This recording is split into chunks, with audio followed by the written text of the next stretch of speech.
Nous sommes la moyenne des personnes que nous fréquentons. Je suis Mathieu Stéphanie, entrepreneur récidiviste et cofondateur de Cosa Vostra, agence de conseil tech et créative.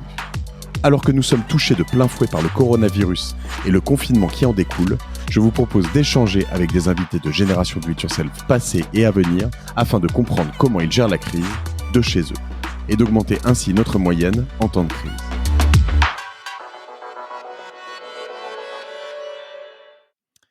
Alors, je suis aujourd'hui évidemment à distance, toujours, avec un invité de choix, un très grand professionnel de la livraison, de la logistique, que je connais depuis quelques temps maintenant. Salut Mickaël. Salut Mathieu. Alors, Mickaël Lévy, Mickaël Sidney Lévy, puisqu'il y a pas mal de Mickaël Lévy, j'imagine que c'est aussi ta petite manière d'être distinct, notamment sur les réseaux sociaux. Toi, tu es le boss de Delivery. Alors, on dit ou Delivery. Enfin, voilà. Je le noterai, c'est Deliver. Alors, l'URL, c'est deliver.e, je me trompe? C'est ça, ça se prononce Delivery. Delivery, voilà. C'est juste que les gens vont chercher. Je distingue le deliver et le i puisque sinon on risque de pas trouver forcément la bonne chose sur Internet. Mais on mettra les liens partout. Évidemment, la livraison, le dernier kilomètre, hein, on appelle ça, est un business qui a été lourdement impacté par le confinement. Est-ce que juste avant que tu nous expliques cet impact chez toi et tout ton écosystème, est-ce que tu peux avant me dire ce que vous faites exactement chez Delivery que tu as fondé il y a 4-5 ans maintenant? Bien sûr, merci. Alors chez Delivery, on propose des solutions de livraison, des solutions à la fois technologiques et à la fois réelles, entre guillemets, opérationnelles. Et notre spécialité, c'est la livraison au départ des magasins pour les commerces. D'accord, donc je suis un magasin de, je sais pas moi, un primeur, et je veux livrer mes clients en période de confinement. Et je fais appel à Delivery et toi tu gères tout de chez eux à chez leurs clients, c'est ça? Exactement, ils ont à la fois les commerçants des outils pour pouvoir passer des commandes de livreurs et en même temps accès à un énorme réseau de livreurs professionnels. On a construit un très gros réseau chez Delivery de sous-traitants qui sont des boîtes de courses professionnelles, mais aussi les plateformes start-up qu'on a connectées à notre système. Donc ça permet de proposer aux commerçants, qu'ils soient indépendants comme le primeur dont tu parles, ou des magasins sous enseigne nationale, de faire de la livraison le jour même sur créneaux choisis par leurs clients, du magasin directement chez le destinataire à son domicile. Et donc ça c'est fait dans plein de villes en France et à prix fixe ou c'est le prestataire qui fixe son prix sur ta plateforme? Non, nous sur notre modèle chez Delivery, ce sont des prix qui sont négociés avec les prestataires partenaires, et ensuite on a une grille tarifaire face client, donc face commerce si tu veux, en Mmh. fonction non pas de l'agglomération de la ville parce que les prix sont les mêmes partout, mais en D'accord. fonction du type de véhicule, de la vitesse à laquelle on veut que ça livre, de la finesse du créneau. En gros, c'est à peu près tout. Et puis aussi des services et des prestations complémentaires, type il faut qu'il vienne avec un équipier, s'il faut que ce soit du frigorifique, s'il faut que ce soit un aller-retour, etc. Toutes les options. D'accord, parce que tu fais autant. Donc, quand on parle commerçant, c'est vrai que j'ai tout de suite pensé alimentaire, parce qu'en ce moment, c'est peut-être la première nécessité de tout le monde, mais tu peux faire aussi des meubles ou, euh, ou des vêtements. Exactement. La force d'un réseau, la force du réseau Delivery, c'est qu'on a agrégé une multitude de prestataires qui ont des véhicules et des services différents. Et donc, en les agrégeant, on peut offrir tout type de service et tout type de livraison à tout type de commerce. Donc, effectivement, ça peut être aussi bien de l'ameublement que ça peut être de la jardinerie, que des articles de sport, que de l'alimentaire, que de la food. Voilà, c'est sans limite. Donc maintenant qu'on comprend à peu près ce que tu fais, on peut se dire, avec une majorité de commerces fermés, justement hors alimentaire et première nécessité, finalement, ça peut être assez catastrophique pour ton business. Qu'en est-il, mon cher Michael? Alors, c'est ce que je me suis dit les premières heures des annonces du gouvernement parce que effectivement, à peu près la moitié de nos enseignes clientes, ce sont des gens qui vendent des produits qui ne sont pas de première nécessité. Donc des plantes, des fleurs, des vêtements, de la maroquinerie, des meubles, des articles de sport encombrants, etc. Et donc je me suis dit moi perso, oula, voilà venir la catastrophe. En fait, ce qui s'est passé, c'est que oui, effectivement, tous ces magasins-là sont fermés. Et encore, je suppose qu'on va en parler ensemble, mais c'est très système D finalement quand on a besoin de faire du business. Donc il y a beaucoup d'enseignes qui vont réouvrir sous certaines conditions et organisations différentes. Mais bon, effectivement, la moitié de mes clients qui sont des enseignes de pas de première nécessité sont fermés. Et de l'autre côté, on a des enseignes clientes chez Delivery qui sont des enseignes qui font de l'alimentaire, des courses, des supermarchés. Et là, ils sont bien entendu ouverts et ils font face à un pic de demande énorme et en même temps une pénurie soit de préparateurs de commandes, soit de vendeurs en magasin, soit de livreurs puisque leurs employés livreurs pour certains sont arrêtés. D'autres enseignes ont fait appel à des prestataires qui ne peuvent plus tourner, qui sont en chômage partiel ou qui sont en activité zéro. Et donc, ce qui se passe, c'est qu'il y a une offre et une demande qui sont totalement déséquilibrées. C'est ça que la période de confinement et la crise ont généré. C'est un déséquilibre total de l'offre et la demande. C'est-à-dire qu'il y a une énorme demande, il y a une énorme offre, mais elle se rencontre plus. Mmh. Oui, parce que j'imagine que l'offre baisse quand même. C'est-à-dire que t'as plus autant. Évidemment, il faut le remettre en phase de. Si je reste sur du frigorifique ou en effet ceux qui sont très habitués à de l'alimentaire, finalement, eux, ils voient leur offre, leur demande exploser, mais ils ont pas forcément autant de chauffeurs livreurs que d'habitude. Exactement. Euh, Et de l'autre mais côté, sur les non alimentaires, tu as une énorme offre de prestations de livraison et de courses, mais la demande n'est plus là, c'est zéro. Ouais, donc t'as une sorte de, toi, dans ton business, t'as deux business et tout a. Est-ce que tu arrives peut-être à réorienter une partie des gens qui faisaient, enfin, c'est peut-être pas évident, j'imagine, mais dans des circonstances exceptionnelles, qui faisaient du non alimentaire à faire de l'alimentaire, c'est possible. C'est exactement ce qu'on a fait. Ouais, D'accord. c'est exactement ce qu'on a fait. On a des clients dans l'alimentaire qui nous demandent plus de livreurs, plus de livreurs, plus de livraisons, et on a des livreurs et des transporteurs qui nous disent plus de livraisons s'il vous plaît, plus de livraisons parce qu'on n'a plus rien à se mettre sous la dent. Nos autres clients, parce que nous on n'a pas de prestataires qui travaillent que pour nous, ce sont des boîtes qui existent déjà et qui s'inscrivent dans le réseau delivery en fait, et donc leurs autres clients, ces boîtes-là. Il y en a pas beaucoup comme nous, donc c'était plutôt des entreprises c'est des gens qui faisaient de la messagerie entre bureaux, ce genre de choses. Et là, c'est activité zéro, donc ils sont retournés vers nous en disant pitié, donnez-nous de la demande. Et puis on avait la demande qui nous disait pitié, donnez-nous de l'offre. Et donc on a rerouté les gens en fait, en quelque sorte, pour que l'offre et la demande se rencontrent à nouveau. D'accord. Mais là-dedans aussi sur l'offre. Il y a quand même j'imagine des prestataires qui ont une tentation potentiellement assez grande, à raison. Hein, je jette pas la pierre, mais d'utiliser des mesures de chômage partiel, finalement, qui sont de se dire, je vais plutôt mettre mes chauffeurs ou mes équipes au chômage partiel. Puisqu'il y a cette mesure qui est disponible, plutôt que de me battre pour essayer d'aller trouver du business pour continuer à livrer. C'est possible et c'est sûrement le cas dans certaines entreprises. Le problème, il est double chez des gens qui font du transport, c'est que les salaires dans le transport, ils sont tout petits et donc chaque euro compte. Et donc les salariés préfèrent travailler que d'être au chômage partiel avec un revenu partiel. Ça c'est un. Deux, dans ce genre de métier, quand on arrête de tourner pendant quelques semaines, quelques mois, c'est pas garanti que les clients ils sont encore là quand on réactive. Ce qui doit être le cas avec plein d'entreprises, mais dans notre métier, en tout cas, il y a un risque effectivement que qui va à la chasse perd sa place entre guillemets. Ouais, et puis il y a aussi entre guillemets potentiellement, je sais pas si les gens s'en rendent compte, mais un carnage potentiel de se dire si je soutiens pas cette activité finalement, mes restaurateurs, mes primeurs, voilà, ils risquent aussi de fermer et puis finalement à la fin plus personne n'aura de business quoi. Exactement. Une sorte de responsabilité collective à faire tourner les choses que moi je défends énormément au travers C'est ça. des épisodes notamment. Hein, mais C'est ça, il faut que les flux continuent, il faut que l'activité continue, il faut que les chiffres d'affaires soient générés pour que ce cercle vertueux persiste. Sinon, s'il y a un des maillons de la chaîne qui s'arrête, c'est toute la chaîne qui s'effondre et ça va faire vraiment des catastrophes, clairement. Alors ça, pour moi, c'est entre guillemets pas plus facile en termes de business, mais plus facile en termes de responsabilité peut-être que pour toi, parce que moi, je travaille avec une population de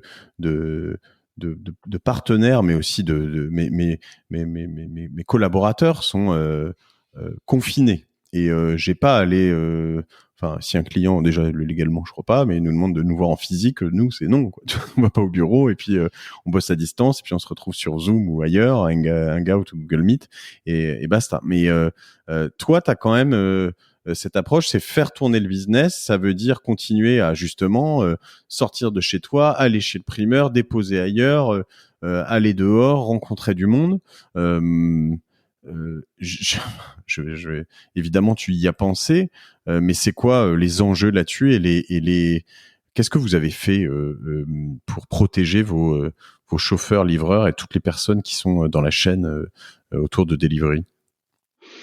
Oui, effectivement, on a une responsabilité parce que c'est quand même des gens qui sont en risque, parce que même si, comme on dit, ils sont pas en première ligne, ils sont quand même en deuxième ligne, c'est-à-dire ils fournissent l'alimentation aux gens qui en ont besoin à domicile, donc ils sont exposés, ils se déplacent d'un point à un autre, et puis après, ils sont face à des portes, à des surfaces, etc., qui doivent toucher pour amener les marchandises. Donc on a fait plusieurs choses pour essayer de minimiser les risques.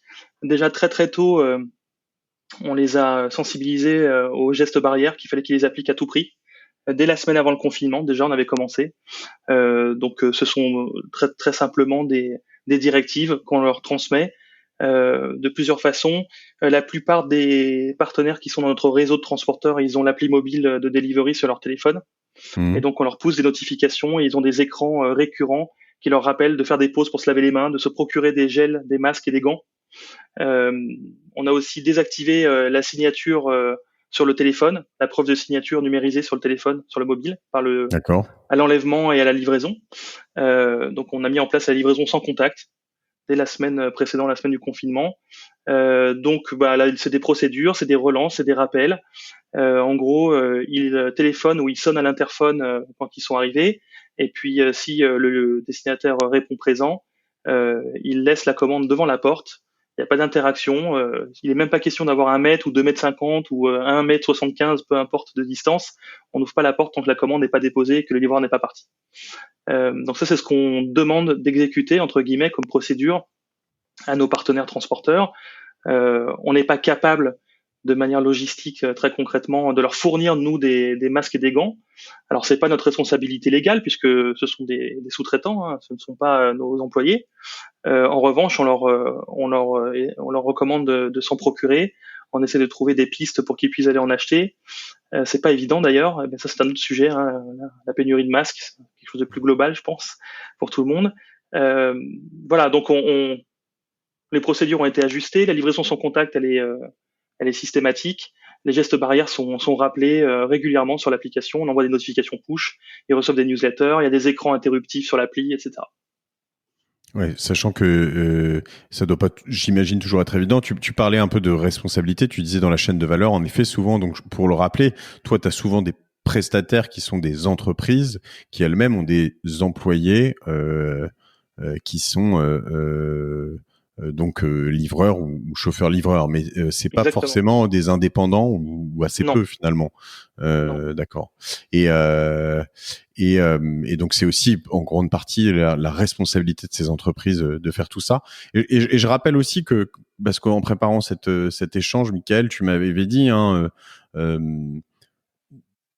l'importance aussi de la tâche de ces personnes, c'est-à-dire que on parle pas encore une fois de livrer des colis H&M ou Zara. Hein. On parle quand même de temps en temps, voire très souvent, de livrer aussi à des personnes qui n'étaient pas habituées à être livrées auparavant, ou en tout cas de la sorte.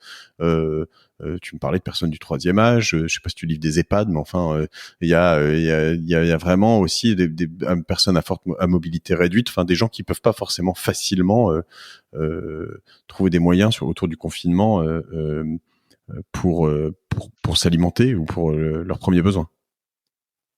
Ouais, tout à fait. On livre aussi bien des courses alimentaires à des clients d'enseignes qui ne veulent pas se rendre en magasin, donc on les livre à domicile.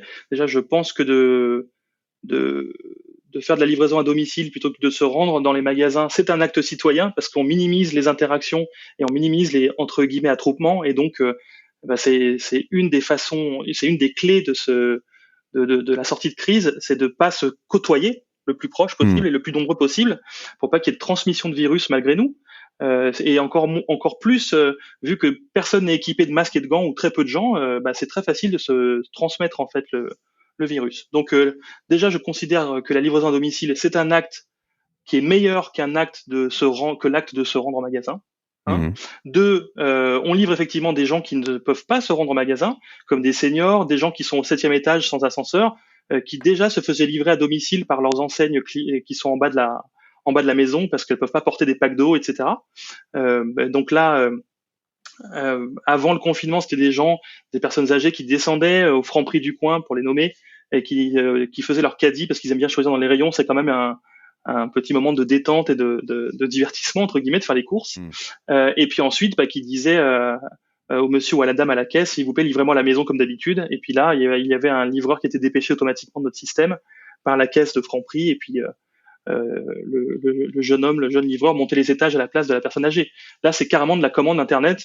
Il y a même une enseigne qui a mis en place une plateforme téléphonique pour les personnes qui sont confinées à domicile et qui ne peuvent pas vraiment se déplacer. Et les commandes sont passées au téléphone et puis il y a des livreurs qui sont dépêchés dans les magasins qui viennent livrer. Tu peux les citer chez moi, moi ça me va très bien, ça m'est égal. Écoute, voilà, Franprix fait ça. Il y a aussi des franchisés de plusieurs enseignes qui sont regroupés, qui ont créé des groupes WhatsApp et des numéros de téléphone uniques pour passer la commande au téléphone ou par WhatsApp, parce que ça va encore plus vite que de déployer une solution de e-commerce en fait, d'avoir juste un numéro de téléphone et puis ou un groupe WhatsApp et puis de prendre les commandes et ensuite on se débrouillera pour le paiement avec des paiements avec des liens, ce genre de choses, ou un TPE même en 4G. Enfin voilà, ils essaient de trouver des solutions un peu des hacks en quelque sorte. Et puis il y a aussi des enseignes qui sont un peu historiques, qui font de la vente par correspondance. Je pense notamment au surgelé, comme Tout par Gel par exemple, où là, au départ de leurs 112 agences en France, il y a des milliers et des milliers de seniors qui toutes les semaines passent des commandes au téléphone de surgelés qui se font livrer. Et là, il y a besoin de renforcement, de renfort. D'accord, mais c'est vrai que c'est impressionnant parce que je te disais justement mon primeur il prend désormais, tu peux plus rentrer dans le primeur, il te dit il faut faire des commandes par email quoi. Et donc t'envoies un email, tu lui dis je voudrais 2 kilos de pommes, 2 sachets d'1 kilo de carottes, etc. Et puis il dit c'est bon, c'est prêt à 12h15, t'arrives à 12h15, 12h30, enfin à partir de voilà, et tu le payes et tu repars quoi. Et en effet, on voit tu parles de ces groupes WhatsApp et de toutes ces choses-là qui sont allées à une vitesse folle, mais en effet la digitalisation à marche forcée est un phénomène très très très intéressant. Ouais, c'est la force des humains, c'est que quand il y a une urgence, quand il y a un danger, l'humain est capable de trouver des solutions à mettre en place très rapidement. Alors que quand on est dans le confort habituel, corporate des projets, ça prend un peu plus de temps pour déployer une solution, tu vois, type par exemple le Ship from Store, la livraison départ magasin. Là, il y a le feu, il faut le faire de toute façon, on prend des courts-circuits. De toute façon, le corporate, les chefs diront d'accord parce que c'est capital, il faut que l'activité tourne, il faut que les clients soient servis.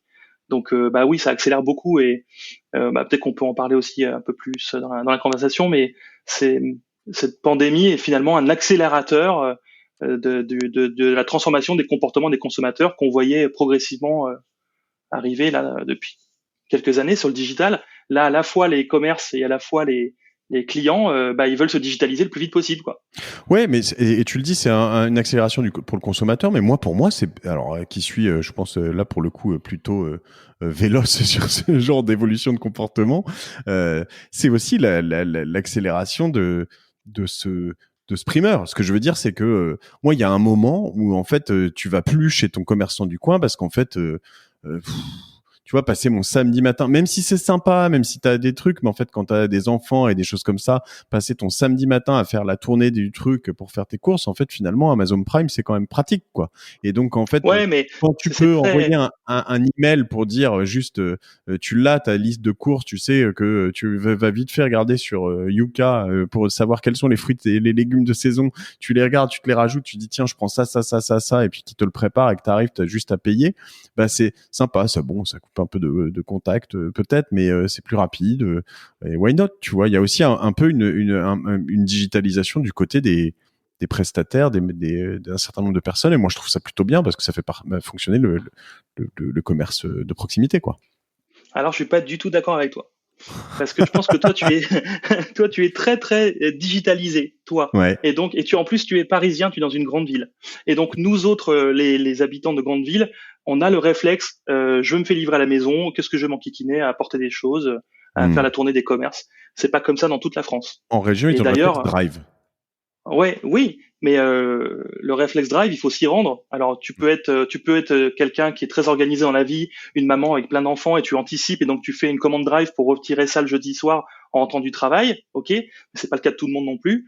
Il y a des gens qui sont loin des drives et donc il y a la livraison à domicile et peut-être existe peut-être dans leur zone, mais ils y pensent même pas. C'est pas un réflexe. Seulement Hmm. 10% des courses alimentaires se fait en ligne, enfin se faisaient en ligne avant le confinement. Alors, j'ai pas encore les stats vraiment là depuis 3 semaines, mais j'ai vu des x3 moi chez certaines enseignes, donc sur la livraison à domicile. En même temps, je n'ai pas vu les stats de toutes les chutes de fréquentation au magasin, donc je peux pas voir si ça compense, si ça Hmm. dépasse. Bref, je pense que nous, toi et moi, comme on est en grande ville, on a un réflexe, on veut pas porter les packs d'eau. On veut se faire livrer à la maison parce qu'on n'a pas envie de perdre du temps, etc. Mais pour d'autres, aller au marché le samedi matin en famille, c'est génial. On voit les produits en vrai, les enfants ils peuvent prendre l'air, on se promène, on se balade. D'autres veulent avoir un peu de sociabilisation, d'autres veulent voir les produits en vrai. Enfin, il y a 50 000 raisons de ne pas faire ses achats en ligne, Hmm. ces courses en ligne. En revanche, je pense que cette période de confinement, ce qui se passe, c'est que l'adoption est accélérée et que derrière, ça va perdurer. Et effectivement, là où tu as raison, c'est côté commerçant, il y a eu une adoption forcée et donc ils s'y sont mis parce que sinon ils sont fermés et ils ont aucun client qui vient dans leur boutique.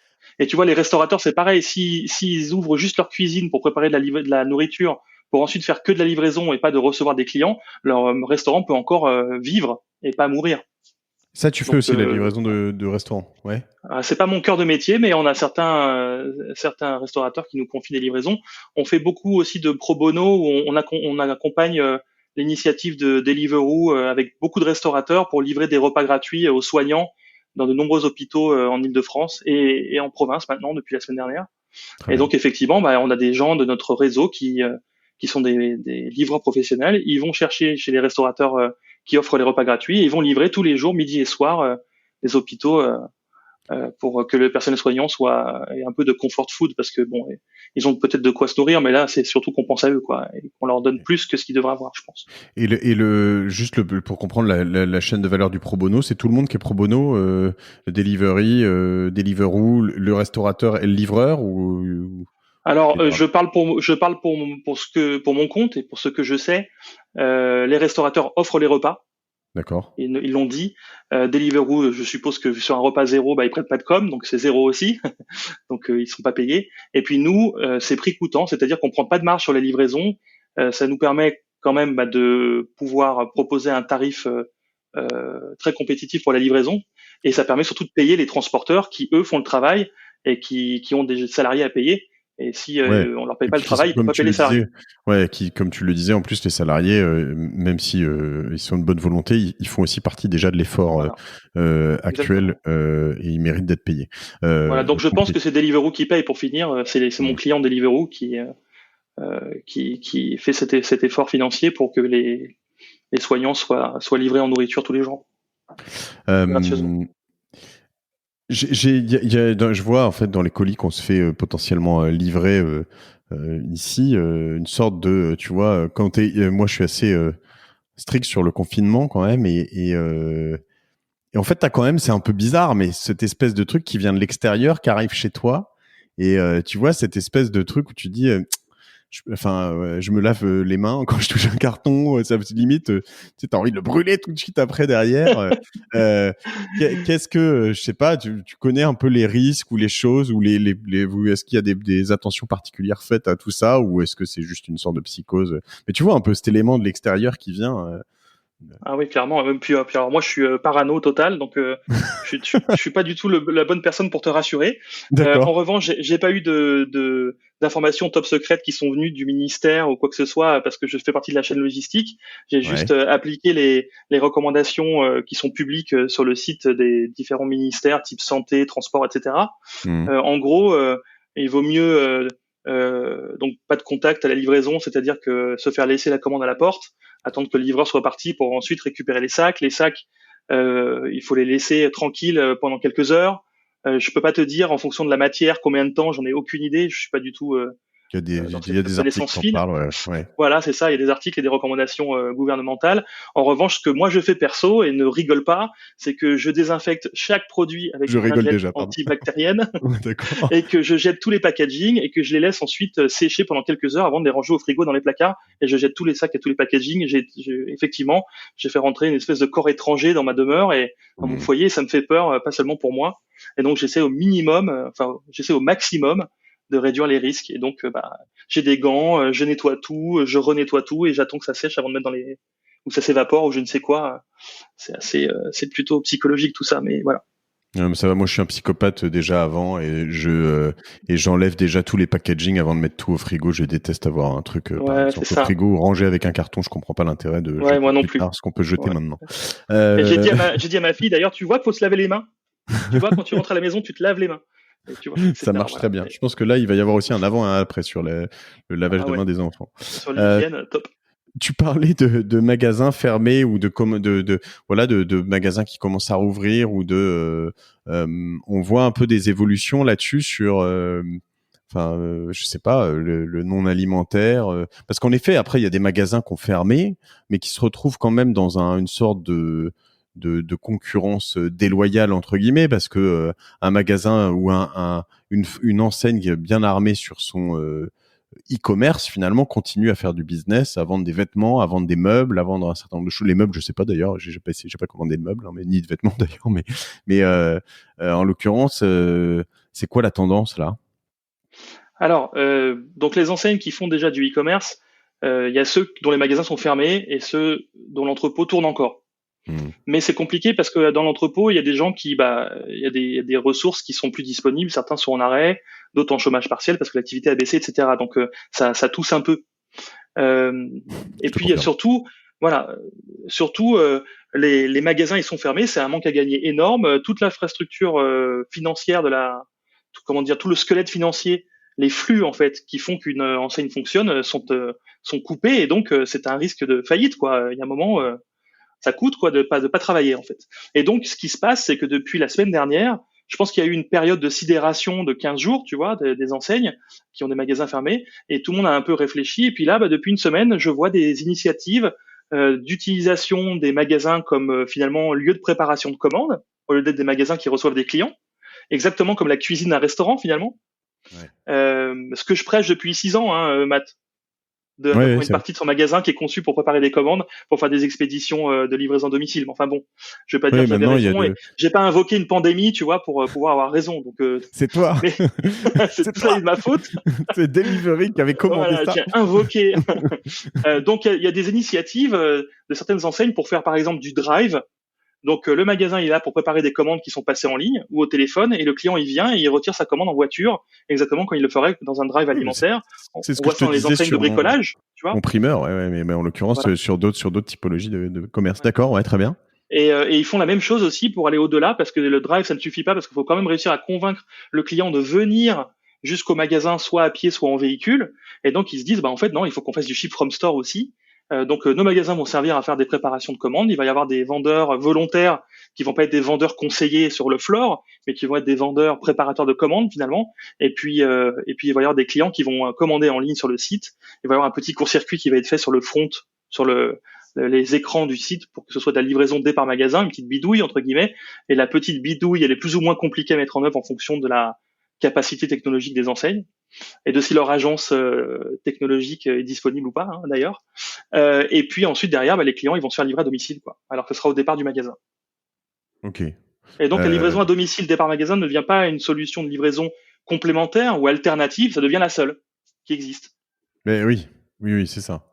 Euh, mais du coup, après, c'est vrai que le message qu'il faut peut-être pas faire passer, c'est voilà, c'est reparti. Enfin, on a quand même aussi une responsabilité commune en ce moment qui est de peut-être un peu déconsommer. À la fois, je suis partagé toujours évidemment sur ce, c'est-à-dire qu'on veut pas que tout s'arrête et on veut quand même que nous, nos clients, e-commerçants, commerçants, etc., continuent à vivre, quoi.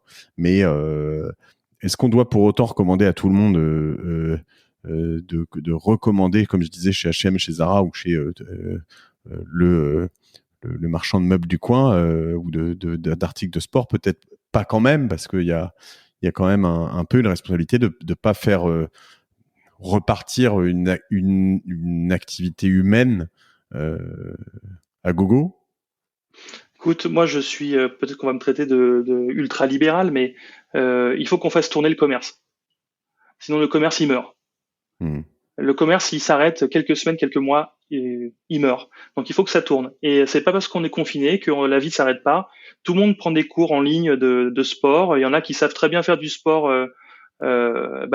pour soulever entre guillemets leur propre poids, tu vois, avec des exercices Hmm. sans matériel. D'autres, ils ont l'habitude de faire du sport avec du matériel. Si tu peux te faire livrer ton matériel de sport, si tu peux te faire livrer ta colle forte parce que tu en as plus pour réparer quelque chose à la maison au lieu d'aller le racheter justement dans un magasin, fais-toi livrer ta colle. Enfin, tu vois, voilà, moi je suis un peu partisan de faire tourner le commerce.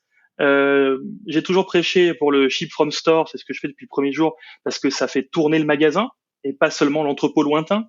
Donc Hmm. ça bénéficie au commerce de proximité. Donc moi je suis à fond pour évidemment faire de la livraison départ magasin. Je prêche pas seulement pour ma paroisse. Je dis juste que si le commerce ne tourne pas, le commerce meurt et donc faut faire tourner son commerce, Ok. quel Euh, que soit le type de marchandise. non, non, mais j'entends, et en effet, c'est une position qui se défend d'un point de vue en effet économique. C'est vrai qu'on est aussi sur et ça, moi, je vais pas m'aventurer sur le côté scientifique et et notamment de la santé et voilà. Tu me sens patiner là un peu sur ça, ce Non, mais sujet. tu vois, c'est parce que c'est délicat. D'un Ouais, côté, tu dis bon ça permet de faire un peu moins de surconsommation inutile, et en même temps, il faut que tes magasins ils puissent survivre. Donc oui, non, mais effectivement, c'est un je sais. tiraillement, tu vois. Et ouais, je sais. Et évidemment, je suis toujours aussi partagé parce qu'en effet, je pousse les gens à keep pushing, mais en effet, sur la consommation, je pense il faut être un peu raisonné, mais continuer à prendre ce dont on a potentiellement besoin. Toi, tu es confiné en région parisienne. Tes équipes, vous êtes quoi, une grosse vingtaine, je crois, hein, chez Delivery aujourd'hui? Et ça, on est 23, ouais. Ouais. Et donc, vous aviez l'habitude déjà de bosser à distance? Oui, on a eu de la chance dans la malchance, c'est-à-dire qu'on est déjà on est une petite boîte.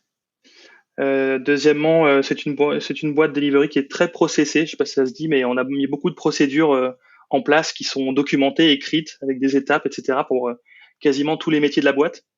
Ce qui est, Et ensuite, ce qui ouais, change tout en ce moment, mais ce qui est aussi le propre à ton type d'activité. Nous, on y vient plus tard dans une boîte comme Cosa Vostra, mais en l'occurrence, tout ce qui est logistique, si t'as pas de process, c'est mort en fait, c'est ah bah, mort net bien sûr, presque. mais attends, Et ouais, dans la logistique, mais je te parle même pas de ça. Je te parle vraiment au niveau organisation et gouvernance. L'onboarding de quelqu'un qui vient de l'extérieur, on a des étapes avec une checklist de ce qu'il faut faire pour l'accueillir, que ce soit, si je prends ça comme exemple, hein, l'onboarding, que ce soit sur le pot de bienvenue, comme la création des comptes, tout ce qui est administratif et paye, l'enregistrement sur les logiciels, enfin tout ça, on a des checklists pour ça, avec des étapes à franchir pour t'as s'assurer que mis le, l'onboarding est bien fait. t'as mis la répartition pour le Moscow Mule dans le pot de bienvenue ou tu vas pas jusque là? Ah, le dosage pour le Ouais, le cocktail. dosage. Ouais. Non, parce que tout le monde n'a pas les ingrédients. Donc, par contre, on a mis en place, mais ça, c'est encore quelque chose qui est propre au confinement. On a mis en place ce qu'on appelle l'apérimote. Tous les jeudis, d'habitude, on faisait un apéro euh, D'accord. avec les gens au bureau. Et puis là, c'est l'apérimote. C'est un apéro en remote. On se connecte tous, comme les D'accord. copains font sur House Party, l'appli. Et puis, on prend l'apéro. Puis chacun a l'alcool qu'il a sous la main ou pas, d'ailleurs, parce que on ne pousse pas la consommation d'alcool, n'est-ce pas? Mais chacun boit ce qu'il veut, et donc c'est pas forcément un Moscow Mule avec le dosage qui est écrit par Mickaël, le psychopathe, pas du tout. Eh ben, écoute, nous il a été mis en place en l'occurrence par l'équipe. Tu vois, il est né par lui-même le vendredi soir, en effet, et il est fait sur Zoom, je crois, ou Hangout, mais et c'est très sympa. Je dois te dire qu'en effet, c'est assez cool. Et ça vient en effet justement sur les questions, parce que il faut bien faire la différence entre travailler en remote et travailler confiné. C'est pas exactement pareil. C'est quoi, toi, je sais pas, tes apprentissages, comment ça évolue, comment tu manages des équipes confinées, c'est quoi tes apprentissages? Qu'est-ce que tu peux me donner comme, je sais pas, conseils ou Alors, tips il y en a quelques-uns, effectivement, hein, et puis j'ai appris aussi sur le tas, comme tout le monde, hein. D'abord, sur le remote, nous, pour répondre à ta première question, on est habitué au remote. C'est juste qu'on n'était pas habitué à être tous en remote au même temps. Donc là, on avait des routines de remote avec des remotes optionnels, des remotes perso qui sont programmés, etc. Quand les gens voulaient être concentrés chez eux, quand ils avaient une obligation personnelle, ils pouvaient travailler de chez eux, etc. Donc on était, disons, rompus à l'exercice, et on avait des outils qui nous permettaient de travailler en remote comme il faut. En même temps, là, le confinement, c'est le remote forcé, et c'est tout le monde en remote en même temps. Donc, effectivement, on a dû ajuster un peu nos méthodes. Pas tant que ça finalement, mais on a découvert 2-3 choses intéressantes dans les 3 semaines passées qu'on a mis en œuvre progressivement. Bon, d'abord, tout le monde en remote, on a essayé tout simplement de répliquer nos points de rencontre, si tu veux, ou nos moments de gouvernance de manière virtuelle. Donc, tous les stand-up quotidiens par équipe, je sais pas si les stand-up c'est quelque chose de commun, mais la petite réunion d'1 quart d'heure le matin en disant qu'est-ce qu'on a fait hier, qu'est-ce qu'on fait aujourd'hui, est-ce qu'il y a un truc qui bloque par équipe, ça s'est maintenu. On a des réunions hebdomadaires et des one-to-one hebdomadaires entre managers et membres des équipes.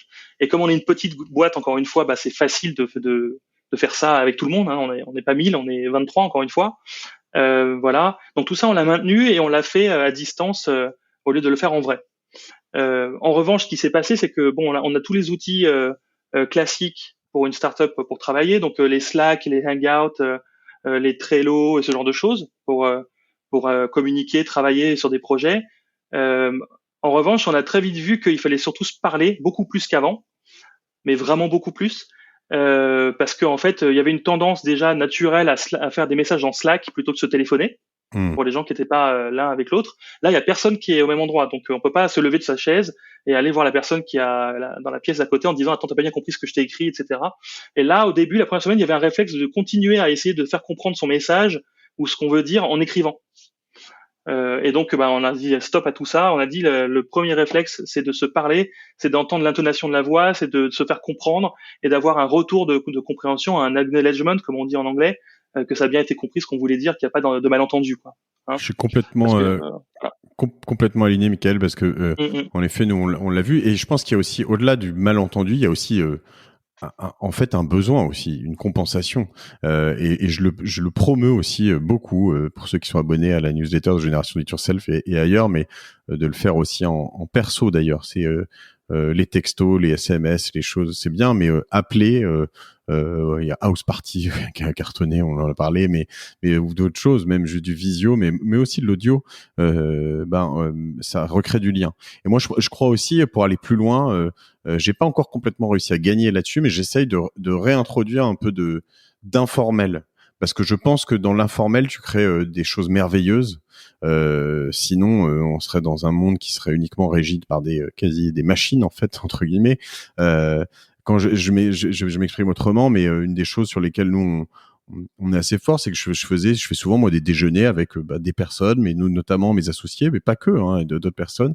Et en fait, pendant ces moments-là, tu ne parles pas que de... Quand tu as une réunion, tu parlais même de réunion quotidienne, là, sur un projet, il y a quand même des objectifs avec ce que tu as dit la veille, tes engagements, ce que tu dois faire aujourd'hui, etc. Il y a un côté, tu laisses assez peu de chance au hasard, à la créativité. Quand tu te fais, là où je te dis j'ai pas eu gain de cause, c'est ce déjeuner avec mes associés pour l'instant pour commencer, et puis après avec d'autres personnes, je voudrais vraiment déjeuner virtuellement pour dire bon, on parle des 2-3 trucs au début, et puis finalement après on a de toute façon 40-45 minutes pour juste partager 2-3 choses, remonter aussi des infos sur lesquelles qui sont moins formelles et moins formatées, quoi. Ouais, écoute, clairement, je suis 100% d'accord avec toi. Et on le fait nous systématiquement. En fait, j'ai mis en place deux choses. On a un channel qui s'appelle Machine à café sur Slack, avec J'adore. avec un appel qui est tout le temps constamment ouvert, un Slack call qui est tout le temps ouvert en fait. Et donc c'est comme au bureau. Quand tu vas à ta machine à café prendre le café, qu'il y a quelqu'un d'autre, bah, tu parles avec lui en fait.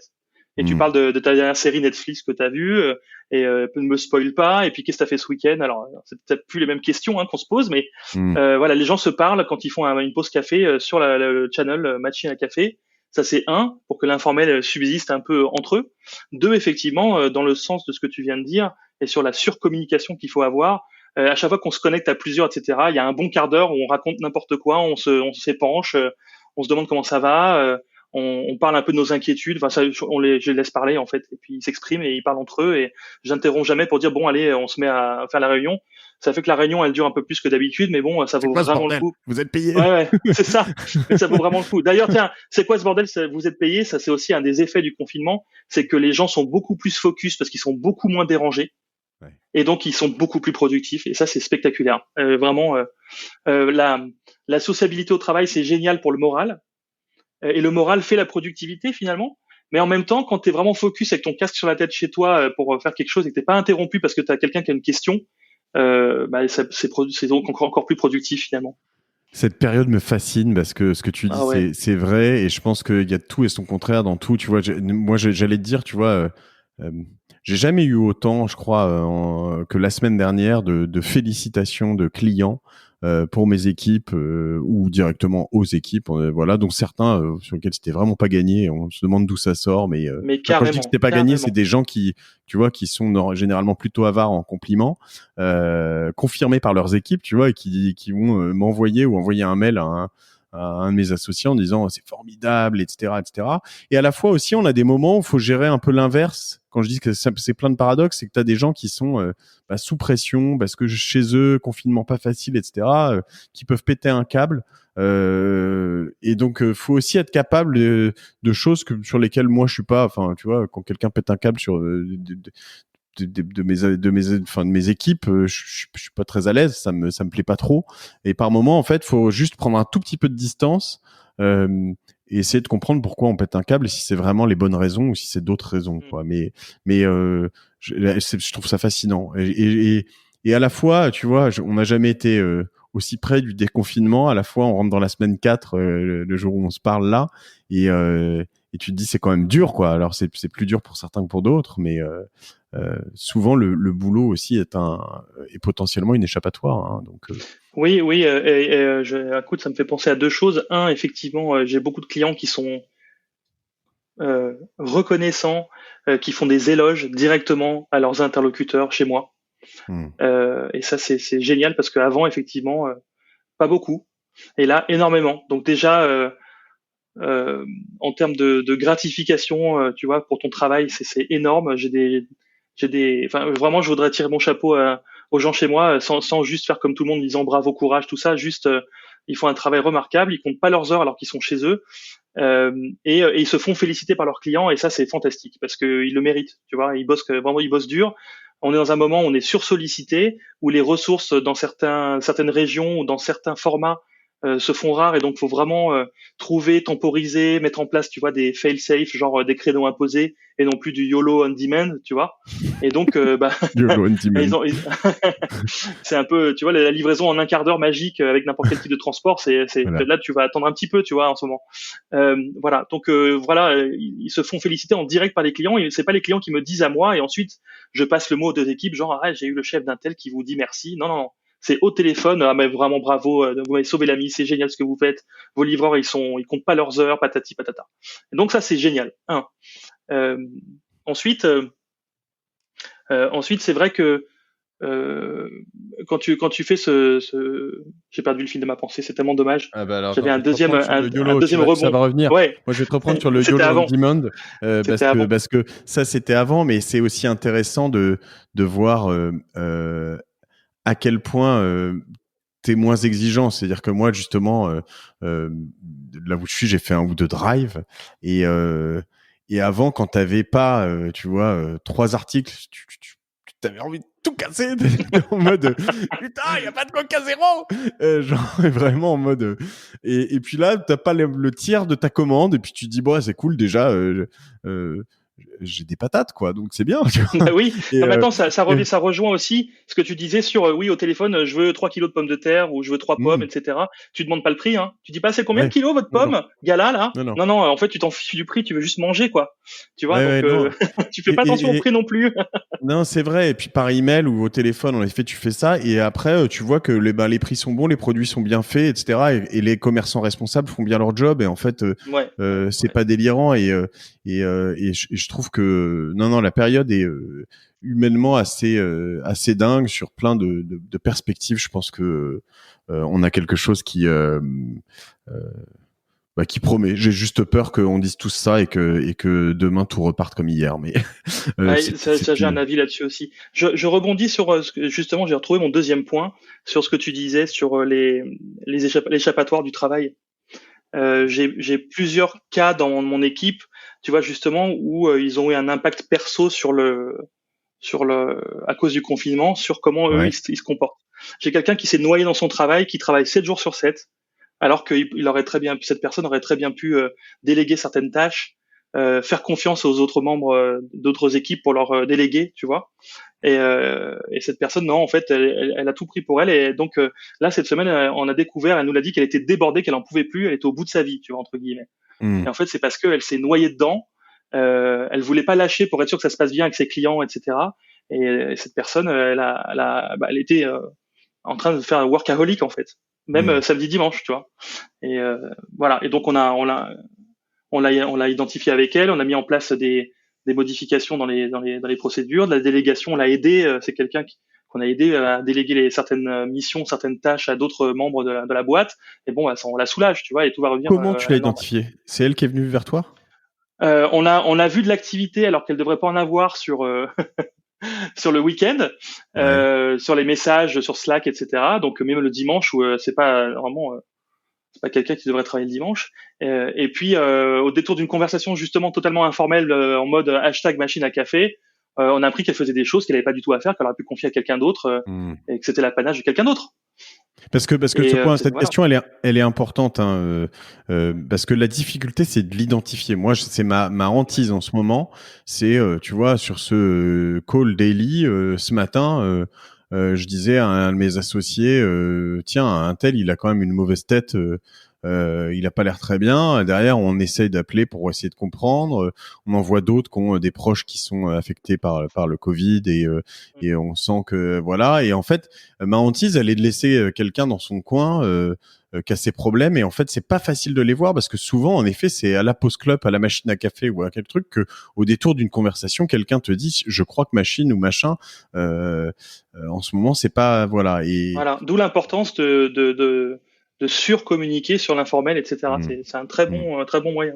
Et absolument d'avoir soit toi, soit un manager de chaque team ou de chaque pôle qui a des conversations verbales, orales, au téléphone ou en call avec chacun des membres de son équipe tous les jours. Parce que tu sens aussi dans la voix si ça va pas. Moi, j'ai des gens qui ont eu des baisses de morale. Je les ai rassurés que tout se passe bien, on est quand même, tu vois, on est approvisionné, on est chez soi, on est avec des gens qu'on aime, tu vois, on a le temps de s'occuper de soi-même. Enfin, t'essaies aussi de donner de l'espoir, quoi. C'est pas juste, mm. on n'est pas des robots, quoi. Hein. Donc, Non, non, c'est c'est sûr. essentiel, effectivement, essentiel. Et cette limite est très dure du perso pro, etc. Où est-ce qu'on peut, en ce Ah moment, je ouais. trouve qu'elle est plus dure que d'habitude. Moi, d'habitude, je suis bon, je suis dans ma zone de confort, je sais, Ouais. je rentre pas trop dans le perso, mais bon, voilà, là, tu vois, j'ai envie de dire à tout le monde, faites attention, buvez pas trop d'alcool. Tu vois, c'est les premiers épisodes de ce podcast, on laissait un peu en se marrant ce message de dire, ouais, bon, on picole un peu tous les jours, etc., etc. Mais en fait, ça m'a fait marrer une semaine, mais au bout d'une semaine ou 10 jours, je me suis dit, non, mais en fait, faut que t'arrêtes, tu vois. Et j'essaie de faire passer un message différent, mais de se dire, il faut se maîtriser vachement maintenant parce que Ouais, ouais, sinon, on va modération finir surtout. tous alcoolo Ouais. et, Et euh, obèse. et, euh, et obèses, Attends, exactement. on fait des recettes de cuisine le lundi soir. On fait des recettes de cuisine, tu vois, comme on fait l'apéro le jeudi. Moi, j'ai fait Ouais. des acras de morue lundi de la semaine dernière. J'ai mangé 1 kilo d'acras de morue, tu vois, dans la soirée, quoi. Enfin, Je sais j'en ai pas fait si c'est trop, comme j'avais aucune notion des quantités, tu vois. c'est ça. Je crois que tu nous donnais un conseil pour pas être obèse, mais 1 kilo d'acrylamide. Non. Bien sûr que c'est un bon conseil. Malheureusement, tu vois, comme ça, en plus, c'est un besoin primaire. Tu surstockes, tu surachètes. On peut dire ce qu'on veut, mais tout le monde a plus que d'habitude dans ses placards, dans son frigo. Ouais. Et donc, tu ouvres le frigo plus souvent et tu manges plus. C'est la vérité. Et voilà, on va tous être un peu plus obèses. Ça me fait penser à cette scène dans Wall-E, le dessin animé de Disney, là, tu vois, où on voit les humains sur leur pod volant, là, tous obèses avec des télécommandes. Voilà, on va finir comme ça. Puisqu'on va sortir dans 1 an, de toute façon. Et encore, on peut pas acheter d'armes parce qu'on aurait d'autres besoins naturels à assouvir, comme les Américains potentiellement. Ouais. Non, mais ça c'est des gens qui sont très prévoyants, et c'est des gens qui sont très prévoyants et qui veulent pas que quand ça va être Walking Dead aux États-Unis, tu vois, tellement ils font n'importe quoi, il va falloir se protéger des autres humains en fait. Tu vois, donc ils ont anticipé. Ouais. Ok, on va partir loin. Scénario catastrophe. C'est ça. Écoute, non, c'est en tout cas intéressant de voir un peu la manière dont vous avez et toi géré tout ça. Il y a des choses, toi, que tu arrives à faire du coup pendant le confinement, que le confinement te permet de faire et que t'as pas le temps de faire en temps normal? Alors c'est un peu idiot, mais moi ma femme est enceinte. Donc déjà je faisais un peu plus à la maison que je faisais d'habitude. Là je fais beaucoup plus parce que je veux justement la protéger un maximum, donc c'est moi qui sors beaucoup plus qu'elle. Je fais beaucoup plus de choses à la maison, ce qui concerne les tâches ménagères, etc. Et puis ce qu'on a pu faire, c'est un vrai nettoyage de printemps qu'on n'aurait jamais fait aussi poussé en temps normal, quoi, avec nos agendas respectifs. Donc là ma maison est nickel. Voilà. Le ménage, je te confirme, c'est quelque chose que j'ai redécouvert. Et le rangement et le tri, enfin. Et le rangement, mais avec des podcasts sur les oreilles, en l'occurrence. Voilà. On s'instruit en même temps. Moi, j'écoute des audiobooks. Exactement. Moi aussi, je parlerai prochainement. Thomas. Et puis, un peu plus professionnel, ça m'a permis aussi de mettre beaucoup plus de routine en place, parce qu'en fait, on est confiné, donc, et c'est quelque chose que j'ai transmis aussi à mes équipes. C'est pas parce qu'on est à la maison qu'on se lève pas tôt, qu'on prend pas sa douche, qu'on se rase pas, qu'on s'habille pas pour aller au travail, etc. Donc on met en place des routines, on essaie de conserver des réflexes d'une activité, et pas juste comme on est à la maison, on reste en pige, quoi, on reste en pyjama, tu vois. Voilà, donc j'ai mis beaucoup de routines en place. J'ai aussi pu prendre beaucoup plus de temps justement pour pouvoir interagir et parler, converser avec mon épouse. On a un petit déj qui est un peu plus long que le 0 petit déj que je fais le matin en partant au courant travailler. Donc on s'assoit, on prend le petit déj ensemble, on discute, on parle du futur, tu vois. J'ai renoué beaucoup avec ma femme, quoi. Voilà, c'est indéniable. C'est bien, c'est beau, c'est beau. Écoute, je suis très content pour vous déjà. Et puis oui, non, mais en effet, je pense qu'il faut savoir se lever. Se raser, t'as raison. Moi, j'ai une apparition de moustache très inquiétante chez Cosa Vostra. J'ai peur qu'une mode moustache Covid soit en train de naître. Moustache, c'est pas grave, parce que le problème, c'est la barbe hirsute. Ouais, mais tu vois, la moustache taillée, c'est cool. Ouais, non, mais c'est vrai, mais c'est en train de devenir n'importe quoi. Je songe à me laisser pousser la moustache, tu vois. Bon, écoute, on raconte beaucoup d'autres conneries. Je crois qu'on va plier cet épisode. Michael Lévy. Alors, on te trouve sur LinkedIn notamment.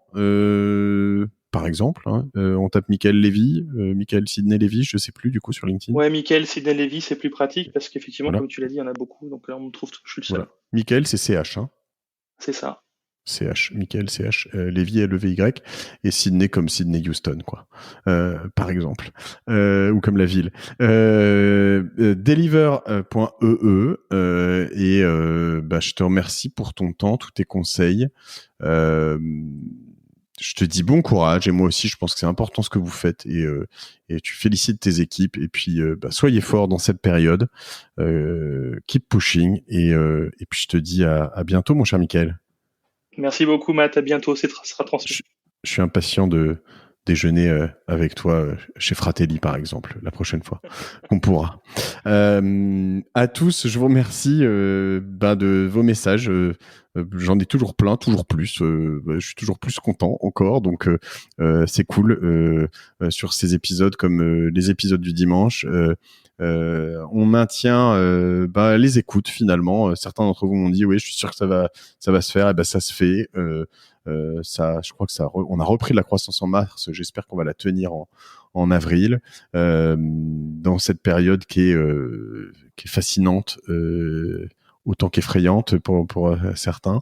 Et voilà, je vous souhaite un bon confinement toujours. Soyez prudents, prenez soin de vos proches et appelez-les vos proches, collaborateurs et proches dans la vie plus souvent. Je vous embrasse et à bientôt sur Génération Do It Yourself.